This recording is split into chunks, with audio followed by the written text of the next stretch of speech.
Assalamualaikum warahmatullahi wabarakatuh. Anak-anakku sekalian, kita melanjutkan lagi pembahasan kita tentang mata kuliah bimbingan penulisan skripsi.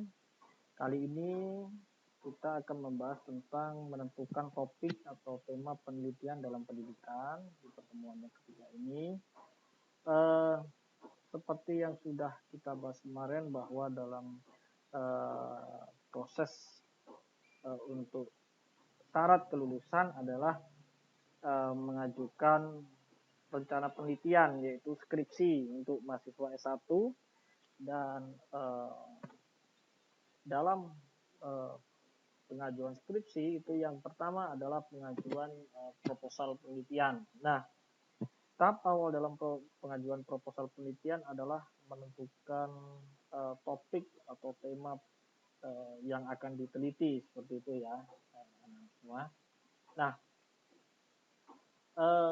sebelum kita menentukan apa sih yang akan kita teliti atau temanya apa, topiknya apa, oke, tentang apa maksudnya ya kan, kita review dulu, oke, kita ulas kembali tentang aktivitas-aktivitas atau program-program pendidikan yang dilaksanakan baik di satuan pendidikan yaitu di sekolah maupun oleh dinas pendidikan atau oleh Kementerian Pendidikan. Oke, program-program terkait dengan proses pendidikan antara lain adalah yang pertama misalnya program penerimaan peserta didik baru, ada program MOS masa orientasi siswa, ada program pembelajaran, ada program ekstrakurikuler, ada program bimbingan dan konseling, ada program pengembangan sarana dan prasarana, ada program penilaian belajar,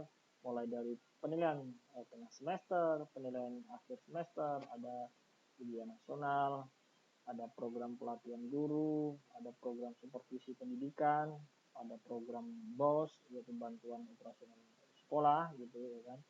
Ada program pengembangan kurikulum. Oke. Semua ini 11 ini sebenarnya banyak sekali yang lain gitu. Ini diantaranya saja bisa menjadi topik atau tema dalam penelitian kita tergantung dengan apa yang menjadi sasaran. Oke, apa yang menjadi sasaran atau ada tidaknya masalah di dalam pelaksanaan dari program-program itu misalnya. Oke. Nah, lalu meneliti itu apa? Ya, meneliti itu bisa didefinisikan secara umumnya itu adalah suatu proses untuk memperoleh data yang real terkait dengan suatu masalah gitu ya kan, dan kalau bisa masalah itu dipecahkan seperti itu atau dicarikan solusi. Jadi selain kita memperoleh gambaran real terkait dengan masalah yang terjadi, kita juga berusaha untuk mencari alternatif solusi dari masalah itu. Dan kegiatannya itu melakukan melalui metode yang ilmiah gitu, itu penelitian. Oke, kadangkala gitu ya, kadangkala program-program yang sudah saya sampaikan tadi itu tidak semuanya terlaksana dengan baik, baik dalam konteks proses pelaksanaannya maupun dalam ketercapaian tujuannya. Nah, oleh karena itu kita sering mendapatkan kendala atau masalah. Masalah atau sebuah masalah itu dapat berupa apapun yang seseorang temukan terkait dengan ketidakpuasan atau ketidaktepatan atau ketidaktahuan. Sebuah kesulitan untuk menempatkan keadaan yang butuh berubah, itu masalah. Jadi suatu keadaan yang ingin dirubah itu berarti masalah di situ. Apapun yang tidak bekerja dengan semestinya itu berarti masalah. Dan mungkin nggak Pak 11 program tadi itu mengandung masalah atau terdapat masalah. Mungkin saja. Kalau kita ingin itu ada perubahan, kita menganggap ada ketidaktepatan, ketidakpuasan, maka disitulah timbul yang namanya masalah. Oke, dari kondisi-kondisi yang ada itu, masalah itu mengandung pertama kondisi yang ingin ditingkatkan. Jadi kondisi itu, dari kondisi yang ada itu ingin ditingkatkan. Yang kedua adalah kesulitan yang ingin dihilangkan. Jadi kalau misalnya di dalam pelaksanaan program-program tadi ada kesulitan, itu yang ingin dihilangkan, itu berarti itu masalah, ya kan. Dan pertanyaan yang ingin dicari jawabannya. Oke. Nah, penelitian itu harus diawali dengan adanya setidaknya 3 itu. Kondisi yang ingin ditingkatkan, kesulitan yang ingin dihilangkan, atau pertanyaan yang ingin dicari jawabannya. Itu masalah. Jadi meneliti itu beranjak dari masalah. Oke. Masalah apa Pak? Masalah terkait dengan topik-topik pendidikan. Kalau itu pendidikan ya, fokus kita pada pendidikan. Nah,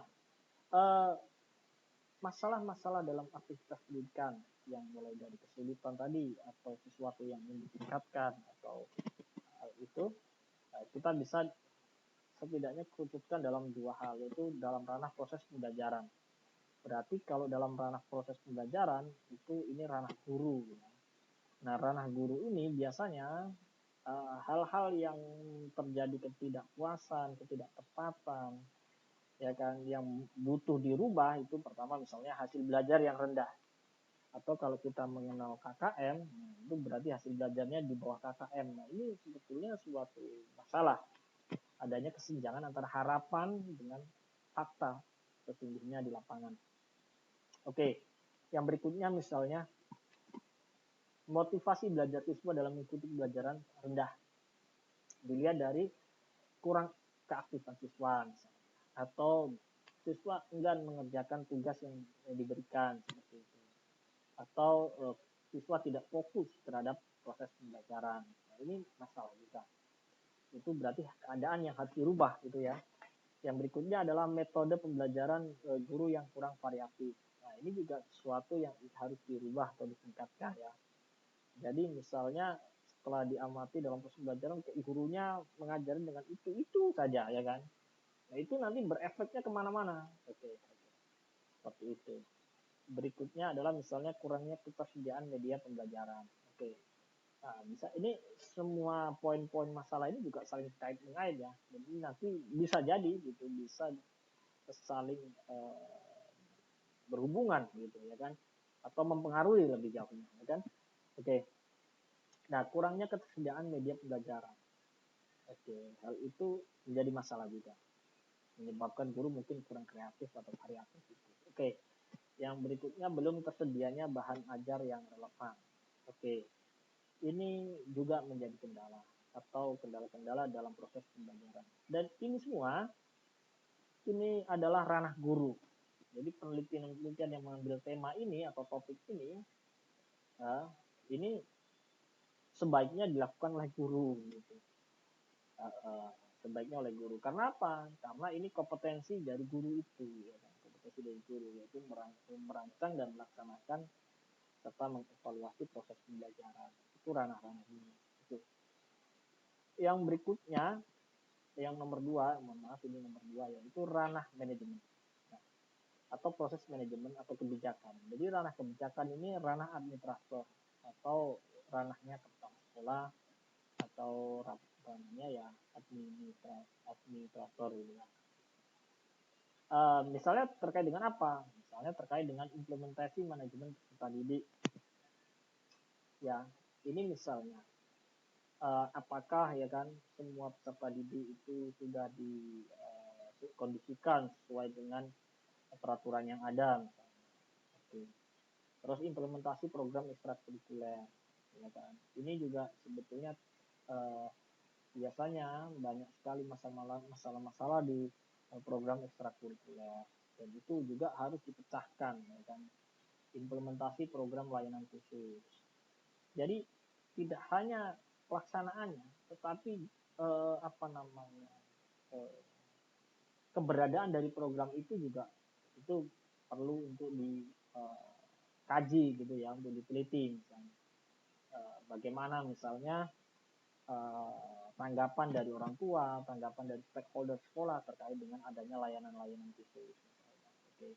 Implementasi supervisi akademik. Oke. Supervisi akademik itu suatu program menilik, memonitoring, mengevaluasi apa namanya kinerja guru seperti itu ya kan, tupoksi guru yang dilakukan oleh kepala sekolah. Nah, bagaimana implementasinya? Apakah itu sudah maksimal atau belum dan sebagainya, itu juga bisa menjadi ranah-ranah penelitian khususnya untuk ranah administrator seperti itu ya. Dan implementasi program pengembangan kurikulum, sarana dan prasarana pendidikan. Oke, jadi kalau kita lihat karena ini ranahnya administrator gitu, berarti ini ranahnya mahasiswa atau sarjana manajemen pendidikan atau manajemen pendidikan gitu ya. Oke, beda dengan tadi itu, kalau tadi ranah-ranahnya dari guru. Nah seperti itu. Nah, ini kaitan dengan masalah atau hal-hal yang menjadi pijakan dalam pelaksanaan penelitian. Nah, dari masalah itu, maka timbullah rencana tindak lanjut. Misalnya, gitu kan, ini yang pertama misalnya, karena moral pelajar itu rendah, maka kepala sekolah SMA X Bandar Lampung ingin meningkatkan moral dari pelajar itu.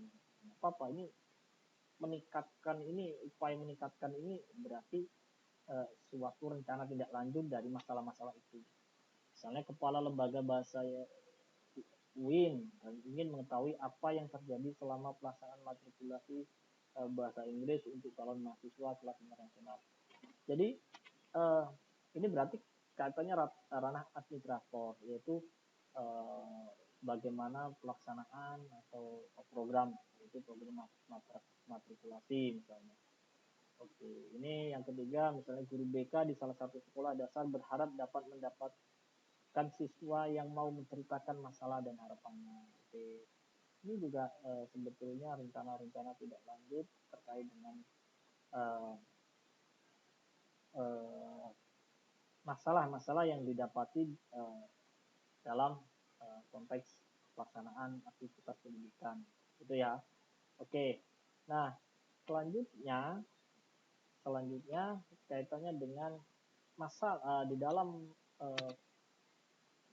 penelitian gitu. Masalah-masalah yang ditemukan tadi itu biasanya dinyatakan dalam pertanyaan penelitian atau dalam bahasa kita itu rumusan masalah. Nah, yaitu dirumuskan dalam bentuk pertanyaan. Oke, nah dalam merumuskannya atau dinyatakan dalam pertanyaan ini ada rumusnya, yaitu 5W plus 1H. Itu biasanya kita menggunakan kata tanyanya apa, mengapa, siapa, kapan, di mana, dan bagaimana gitu ya. Itu untuk menyatakan masalah penelitian. Nah, dari sinilah nanti ya kan, dari pertanyaan inilah nanti tergambar apa masalahnya dan arah dari penelitian itu mau kemana seperti itu. Nah, misalnya contoh pertanyaan penelitian, apakah anak-anak yang mengikuti pendidikan prasekolah memiliki keterampilan sosial lebih baik dibandingkan yang tidak mengikuti? Oke, jadi menerjemahkan masalah ya kan, menjadi pertanyaan gitu. Dan dari pertanyaan inilah yang akan dicari jawabannya melalui kegiatan penelitian. Oke. Misalnya, apakah metode diskusi lebih efektif dalam meningkatkan pemahaman konsep biologi siswa kelas X dibandingkan metode ceramah? Misalnya begini, masalahnya adalah pemahaman konsep biologi yang rendah. Kemudian keinginannya untuk meningkatkan konsep biologi itu, pemahaman konsep itu. Lalu dibuat rencana tindak lanjut, yaitu dengan menggunakan metode diskusi. Nah, itu dirumuskan dalam bentuk pertanyaan penelitian atau rumusan masalah. Oke, ini jadi setelah kita deskripsikan masalah, baru kita rumuskan dalam bentuk pertanyaan penelitian atau rumusan masalah. Nah, lebih jauh gitu, seperti yang saya bilang tadi bahwa pertanyaan penelitian atau rumusan masalah itu juga terkait dengan jenis penelitian yang akan dilakukan. Misalnya nih, kalau pertanyaannya misalnya, apakah pusat terapi modern lebih diminati pelanggan daripada terapi tradisional? Berarti ini ingin mengetahui ya kan, apakah eh, tempat A itu lebih diminati daripada tempat B. Berarti ini kalau pertanyaannya seperti ini, maka ini penelitiannya adalah eksperimen ya kan, membandingkan studi komparasi gitu ya, tradisional eksperimen research gitu ya kan, itu studi komparasi. Oke, nanti kita ambil datanya misalnya ya kan, untuk data di pusat terapi modern sama pusat terapi tradisional. Oke, yang berikutnya misalnya, apakah modifikasi perilaku mengurangi agresi pada anak autis? Nah, di sini ini ada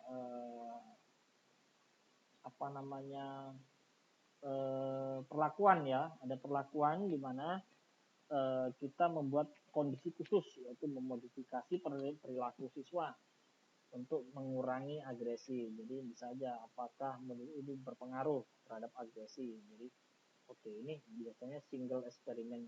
Ini kalau kita memberi treatment atau kita mengkomparasikan itu, maka kita sebut penelitian eksperimental. Oke.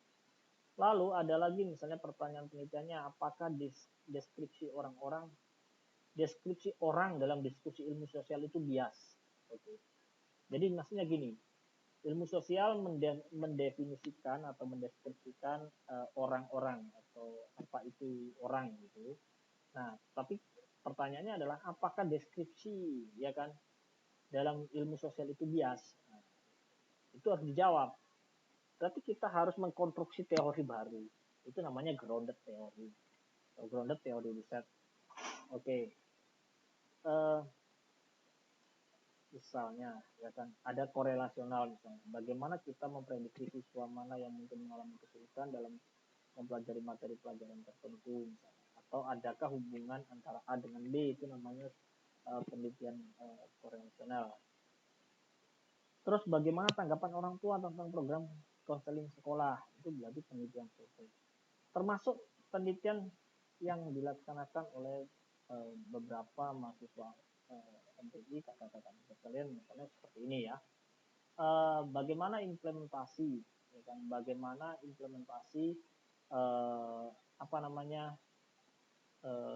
supervisi akademik kan? Itu sebetulnya penelitian survei, ya itu kategorinya penelitian survei. Sedangkan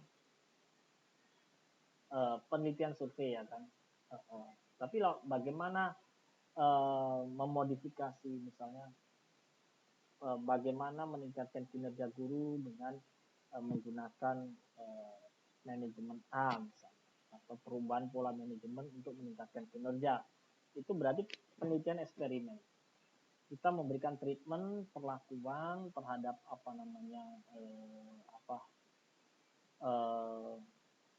suatu keadaan ya kan, untuk merubah keadaan itu namanya eksperimen. Tapi kalau kita hanya ingin melihat ya kan, ingin melihat gambaran dari itu, program itu namanya penelitian survei. Oke, jadi seperti itu contoh-contoh pertanyaan penelitian yang berkaitan dengan jenis penelitian. Nah, kembali lagi ke pertanyaan penelitian. Jadi karakteristik pertanyaan penelitian yang baik itu seperti apa? Pertama, tentunya dapat diteliti. Tidak semua pertanyaan penelitian itu bisa diteliti ya. Misalnya nanti ada contoh misalnya. Di manakah Tuhan? Nah, kalau pertanyaan di manakah Tuhan itu nggak usah diteliti, itu nggak bisa. Atau misalnya apakah metode yang terbaik?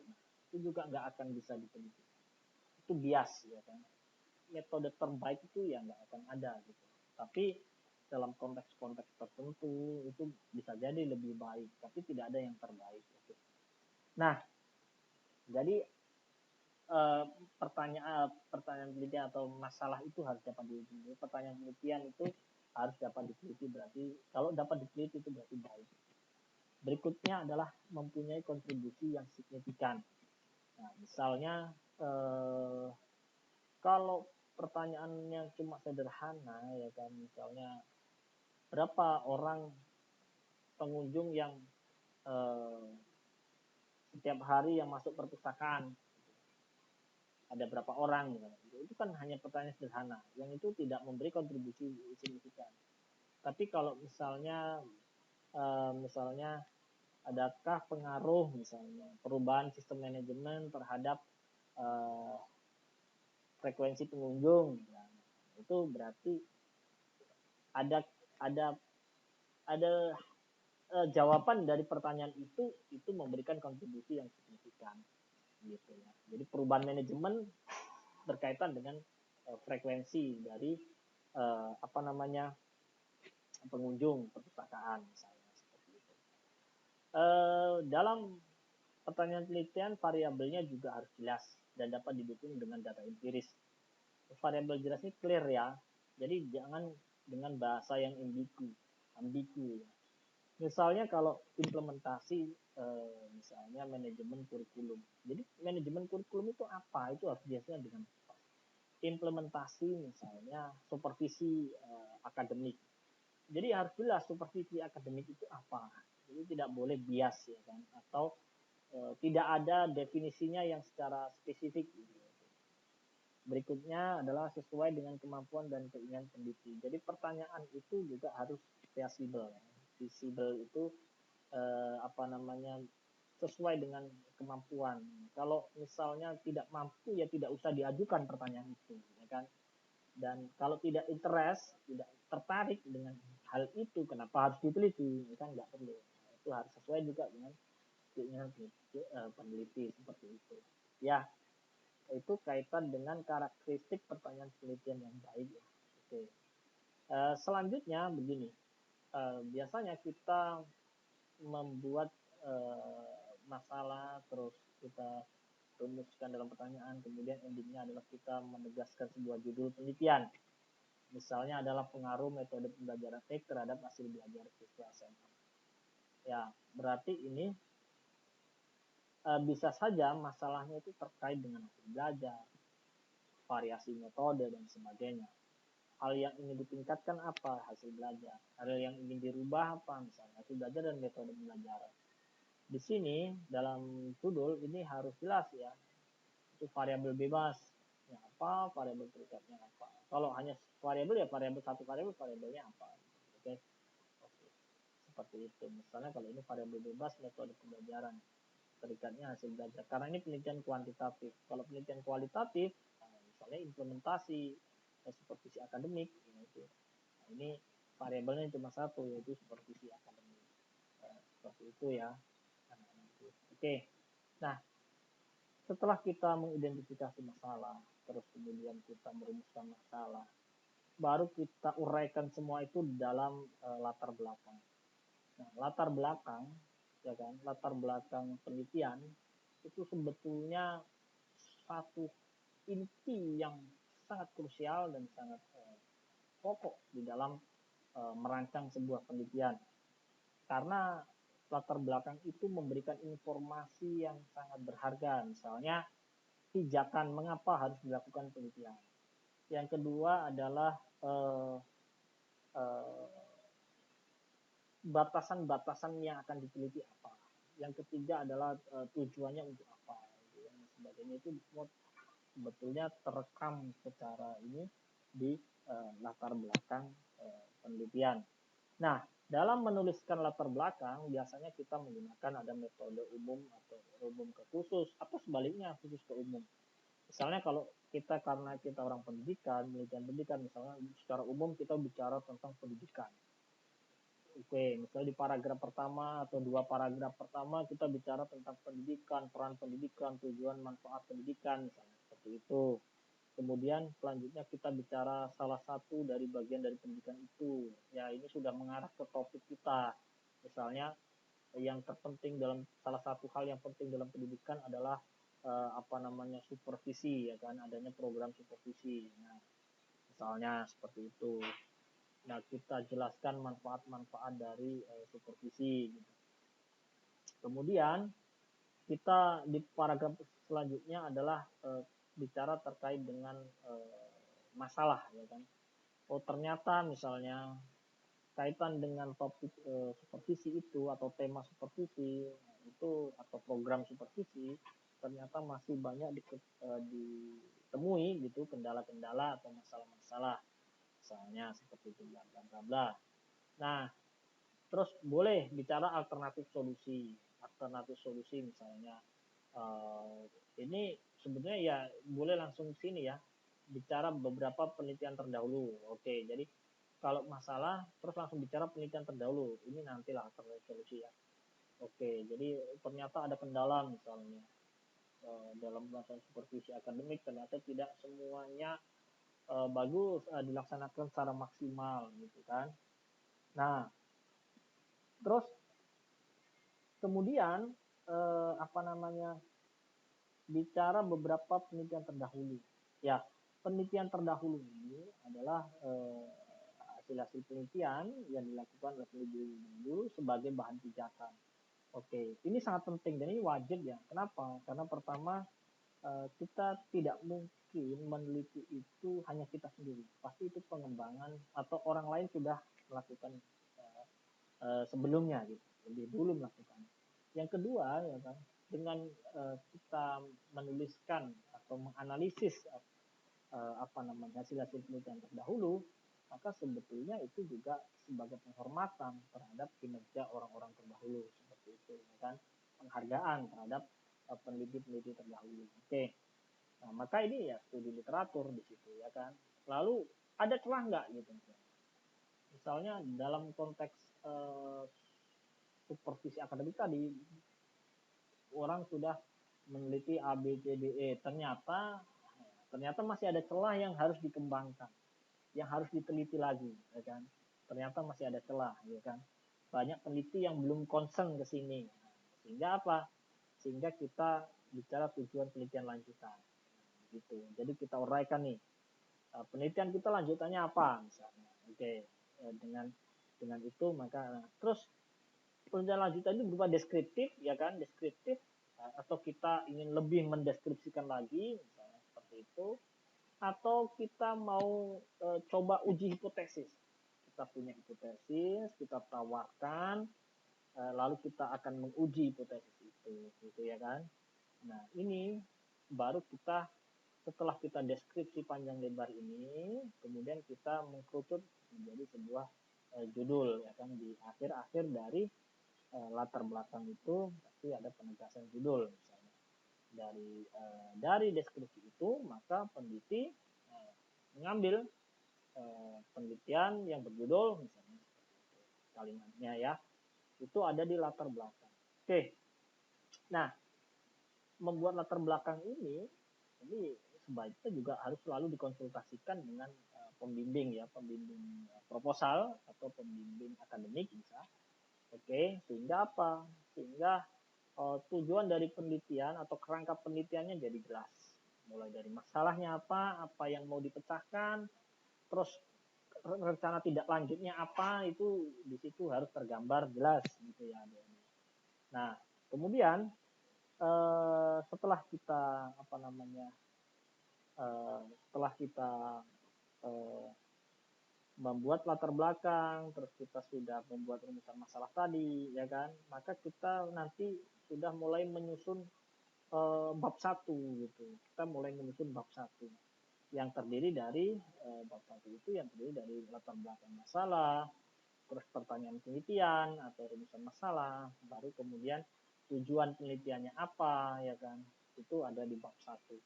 Oke, setidaknya itulah 3 pokok itu yang melatar belakangi kita untuk melaksanakan penelitian seperti itu. Nah, kalau kita sudah punya oret-oretan nih misalnya, latar belakang kita sudah punya, oke, dan di situ juga variabelnya jelas, pokoknya sudah kita konsultasi judul sudah disetujui oleh pembimbing, baru kita minta blanko pengajuan judul untuk di prodi ya, agar apa namanya teradministrasi ya, judul itu teradministrasi gitu ya kan. agar tidak ada unsur kesamaan dengan yang lain, ya kan, agar kita tahu bahwa judul penelitian yang kita ajukan itu berbeda dengan penelitian orang lain, belum diteliti, sehingga apa? Sehingga prodi menerima nantinya, tidak bermasalah di ujung tapi di awal.